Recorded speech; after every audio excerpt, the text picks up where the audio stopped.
आप सभी मेरे प्यारे विद्यार्थियों का स्वागत है Subhash study centre YouTube channel पर। जितने भी मेरे प्यारे विद्यार्थी क्लास 10th के छात्र हैं तथा 2023-2024 वार्षिक परीक्षा की तैयारी करना स्टार्ट कर दिए हैं, आज के इस वीडियो में मैं आपके लिए लेकर के आ चुका हूं हिंदी काव्यखंड का जो अगला चैप्टर है वन पथ पर। जी हाँ, ध्यान दीजिएगा आप सभी लोग। वन पथ पर शीर्षक पाठ, जिसके रचनाकार हैं गोस्वामी तुलसीदास जी। और आज के इस वीडियो में मैं आपको बताऊंगा इस पाठ का जो पहला पद्यांश है, जो कि इस प्रकार से है। पुरते निकसी रघुवीर बधु धरि धीर दये मघ में डग द्वैं झलकी भरी भाल कनी जल की पुट सूख गए मधुराधर वैं फिर बूझती हैं चलनो अब केतिक पर्णकुटी करिहों कित हैं तियकी लखिया तुरता तियकी अखियां अति चारु चली जल चोएं। तो आज के इस वीडियो में मैं आपको इस पद्यांश का संदर्भ, प्रसंग, व्याख्या और काव्य सौंदर्य बताऊंगा। और आपसे एक और निवेदन है कि यदि आपने गोस्वामी तुलसीदास जी के द्वारा रचित धनुष भंग शीर्षक पाठ से रिलेटेड वीडियो ना देखा हो, यानी इस पाठ के जितने भी दोहे और चौपाइयां हैं ये सभी मैंने पढ़ा दिए हैं, जिनका वीडियो आप चैनल की प्लेलिस्ट में देख पाएंगे। सभी को मैंने पढ़ा दिया है। अब बारी है वन पथ पर शीर्षक पाठ की, जहां पर यहां आप देखेंगे पहला ही पद्यांश है, जिसका आज के इस वीडियो में आपको संदर्भ और काव्यगत सौंदर्य बताऊंगा, व्याख्या और प्रसंग भी बताऊंगा। तो सबसे पहले आप जब संदर्भ लिखिएगा तो करना क्या है आपको, पहले तो शुरुआत के शब्दों को ऐसे लिख लेना, पुरते निकसी जैसे मैंने लिखा है। आपको काले पेन से लिखना है, नीले पेन का प्रयोग आपको बिल्कुल नहीं करना है। और लास्ट के शब्द क्या है यहाँ पर आप सभी लोग ध्यान दीजिएगा मेरे प्यारे बच्चों, अति चारु चली जल चोएं। तो यहाँ पर मैंने जल चोएं लिख दिया है। काले पेन से आपको लिखना है, जैसा कि मैं आपको प्रत्येक वीडियो में भी बताता हूँ। फिर आपको हेडिंग डालना है संदर्भ काले पेन से। तो संदर्भ क्या हो जाएगा, प्रस्तुत पद्यांश हमारी पाठ्य पुस्तक। हिंदी आप काले पेन से लिख दीजिएगा और साथ ही साथ सिंगल इन्वर्टेड कामा भी लगा दीजिएगा। फिर के काव्य खंड भी आप काले पेन से लिख देना।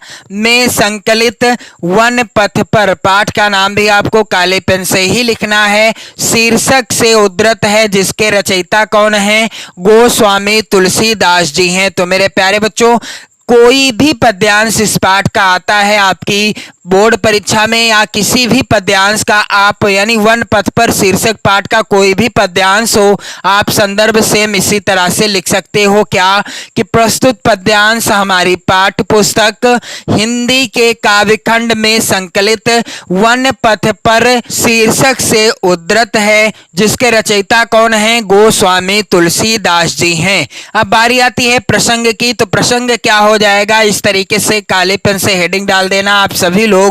कवि ने इन पंक्तियों में अयोध्या से पैदल ही वन को जाती हुई सीता जी की थकावट का मार्मिक वर्णन किया है। कवि ने क्या किया है, यानी गोस्वामी तुलसीदास जी ने अयोध्या से पैदल जाती हुई सीता जी की स्थिति का मार्मिक वर्णन किया है, यानी उनकी थकावट का मार्मिक वर्णन किया है। तो चलिए मैं आपको सरल व्याख्या बता दूं पहले, फिर मैं आपको बताऊंगा कैसे आपको व्याख्या और काव्य सौंदर्य लिखना है।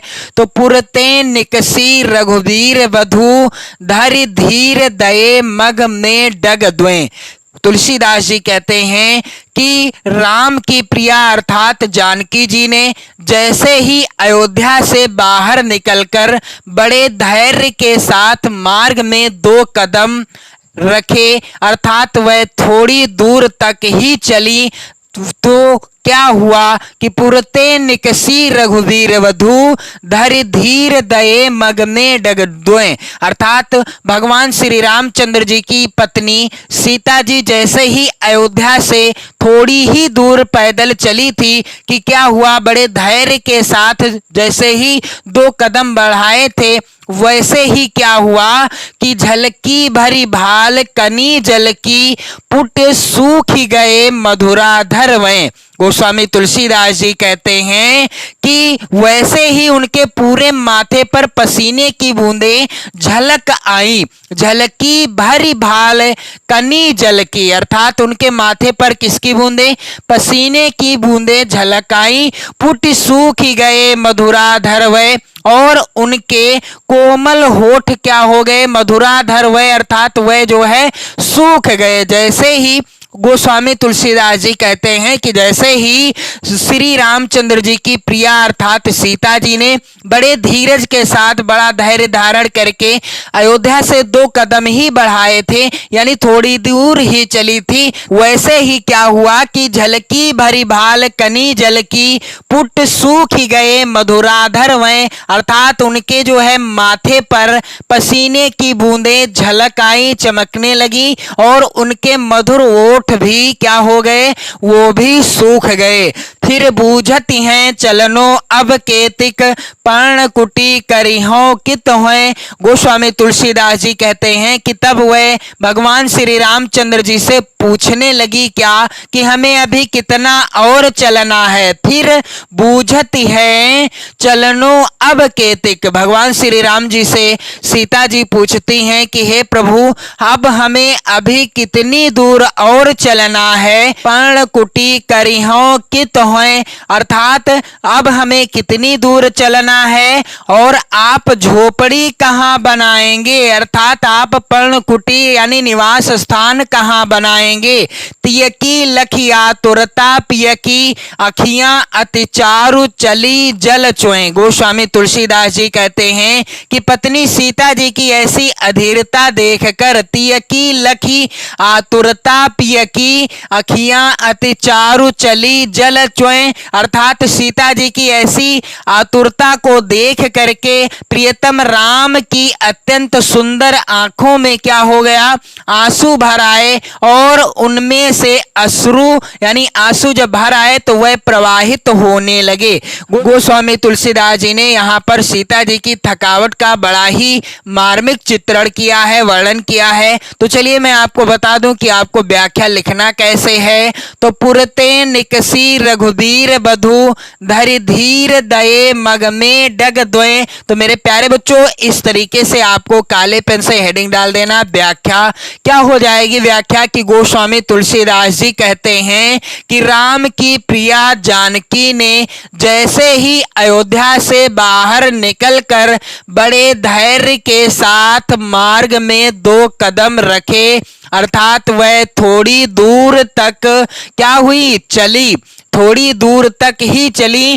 फिर क्या हुआ? पुरते निकसी रघुवीर बधु, धरि धीर दये मग में डग द्वय, झलकी भरी भाल कनी जल की, पुट सूख गए मधुराधर वै। गोस्वामी तुलसीदास जी कहते हैं कि वैसे ही उनके पूरे माथे पर झलकी भरी भाल कनी जल की, पुट सूख गए मधुराधर वै, अर्थात वैसे ही उनके पूरे माथे पर पसीने की बूंदें झलक आई। उनके पूरे माथे पर किसकी बूंदें झलक आई? पसीने की बूंदें झलक आई, और उनके कोमल होठ सूख गए, पुट सूख गए मधुराधर वै। आगे गोस्वामी तुलसीदास जी कहते हैं कि फिर बूझती हैं चलनो अब केतिक, पर्णकुटी करिहो कित होए। गोस्वामी तुलसीदास जी कहते हैं कि तब वह राम भगवान से पूछने लगी कि हमें अभी कितना और चलना है और आप झोपड़ी कहाँ बनाएंगे? गोस्वामी तुलसीदास जी कहते हैं कि फिर बूझती हैं चलनो अब केतिक, पर्णकुटी करिहो कित हैं, अर्थात अब हमें कितनी दूर और चलना है, और मेरे प्राणनाथ अब आप ही बताओ कि हमें अब झोपड़ी यानी आप जो है झोपड़ी कहाँ बनाओगे? और आगे गोस्वामी तुलसीदास जी कहते हैं कि तियकी लखिया तुरता पियकी, अखियां अति चारु चली जल चुए। गोस्वामी तुलसीदास जी कहते हैं कि पत्नी की अर्थात पत्नी सीता जी की ऐसी अधीरता देखकर प्रियतम राम की अत्यंत सुंदर आंखें आंसुओं से भर गई और उनसे अश्रु प्रवाहित होने लगे। अर्थात इस तरीके से आपको व्याख्या लिख देना है। और काव्य सौंदर्य क्या होगा, तो काव्य सौंदर्य आप काले पेन से हेडिंग डाल देना। पहला बिंदु है यहां पर सीता जी की सुकुमारता और राम के प्रेम का सुंदर और मार्मिक चित्रण हुआ है। दूसरा बिंदु क्या है, भाषा। तो यहां पर जो पद्यांश है, इस पद्यांश की भाषा क्या है, यहां पर आप ध्यान दीजिएगा, इस पद्यांश की भाषा क्या है, इस पद्यांश की भाषा है ब्रजभाषा।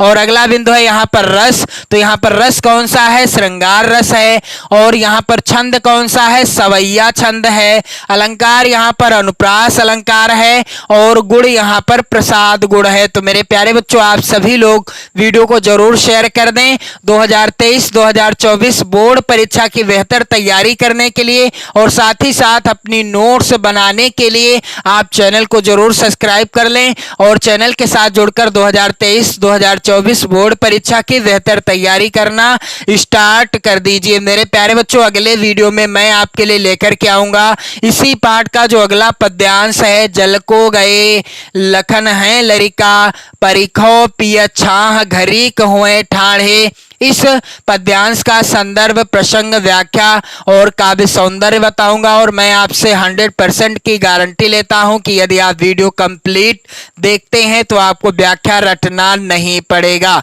तो पढ़ते रहें, मस्त रहें, स्वस्थ रहें। जय हिंद।